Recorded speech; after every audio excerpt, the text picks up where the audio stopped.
Why does the United States always seem to be involved when something big is happening in the world?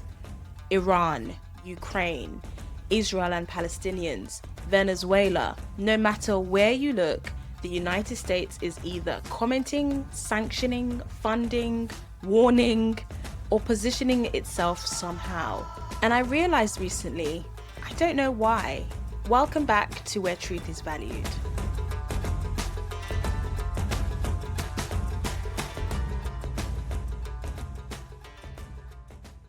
People say things in good faith. Governments make statements. That doesn't mean that those statements automatically are false, but it does mean they can be examined. On this podcast, we take claims as they are and place them alongside the facts, the law, and historical records. Hi, my name is Abisoye. One phrase I heard a lot growing up, mostly through American TV shows like Scandal, is the US president is the leader of the free world. But no one ever explained to me what that actually meant or who decided that. So I wanted to explore that in this episode to understand why the US shows up in what feels like every world event. So, where did the leader of the free world even come from? After World War II and the Cold War, Europe was devastated and much of Asia was rebuilding, and the United States came out economically strong, militarily dominant, and relatively untouched at home. At the same time, a new global rivalry was emerging, and that was between the US and the Soviet Union. And the US positioned itself as the leader of countries that were capitalist, democratic, at least in theory, and opposed to Soviet-style communism. And over time, these countries were collectively called the free world. And as US power grew, the phrase shifted from describing the group to describing its center.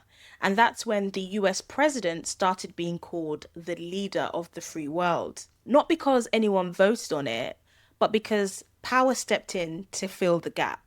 So why does the US have so much reach? Well, there's a few reasons why, and they're mostly structural. Firstly, the US military presence is everywhere. The United States has hundreds of military bases around the world. According to the US Congress, currently, the US Department of Defense manages or uses at least 128 overseas bases in at least 51 different countries. And independent data from military analysts suggests far more. So that means the US already has troops stationed abroad, intelligence networks, and the ability to move quickly. So when something happens, the US doesn't need to arrive. It's often already there. Another reason why the US has so much reach is economic power. The US dollar is the world's dominant currency. Global trade, oil markets, debt, so much of it is tied to the dollar. According to a report by the International Monetary Fund for Q4-24, the US dollar accounts for 57.8% of allocated global foreign exchange reserves. That gives the US enormous influence through sanctions, trade, financial systems. And when the US acts economically, it doesn't just affect one country, it ripples across the world.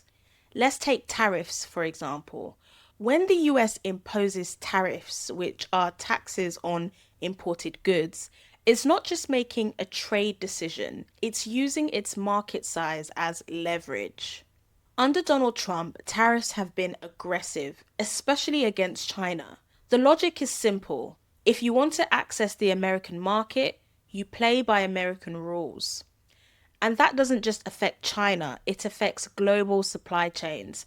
And as a result, companies have shifted production from China to places like Vietnam, India, Thailand, and Indonesia. That reshapes trade flows and raises costs worldwide. Another reason why the US has so much reach is alliances. The US leads or heavily influences major alliances like NATO. Those alliances come with promises. If something happens, the US is expected to help. So even if the US might prefer to not get involved, it often does because its allies are counting on it and treaties obligate it. But not every country works that way. You have China, for example, who builds influence mainly through trade, infrastructure projects, and long term economic ties.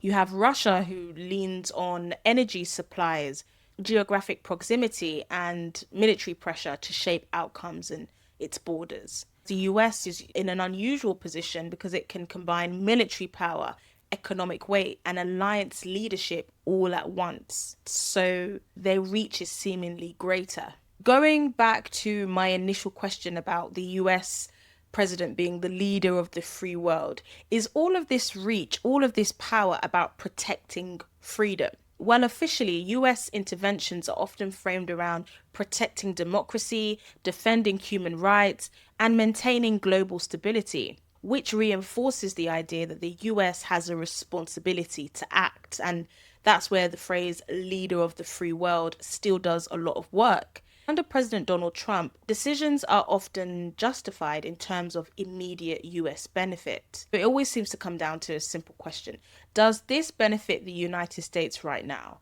And so when you think about why the US then gets involved in other countries' politics or what's going on around the world, it's really because the US doesn't see itself as just another country.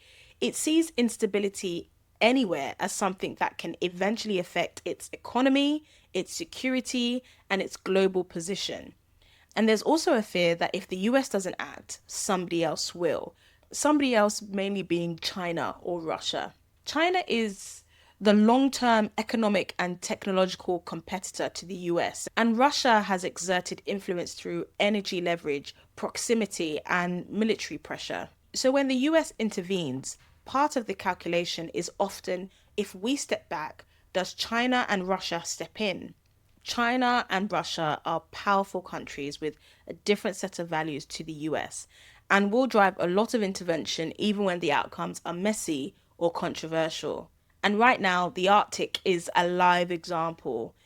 Trump is pushing hard to gain control of Greenland, and he says it's vital for US security and resources. Denmark and Greenland have rejected the idea, warning it could fracture NATO and spark a major diplomatic clash. Trump has said that if the US do not acquire Greenland, Russia or China will, and he will not have Russia or China as a neighbor.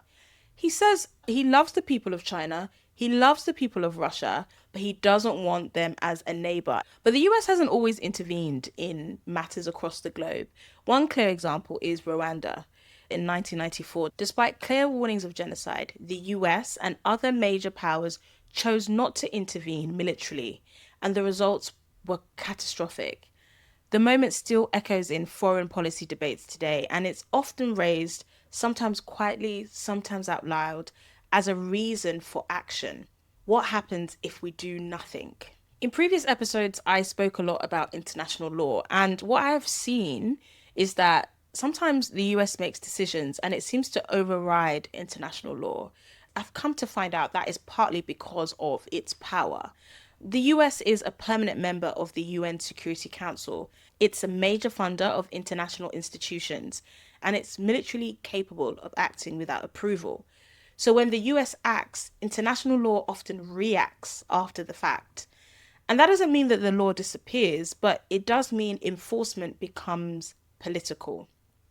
This is why you often hear phrases like the US says its actions are justified, not legal, but justified. So, is the US actually the leader of the free world?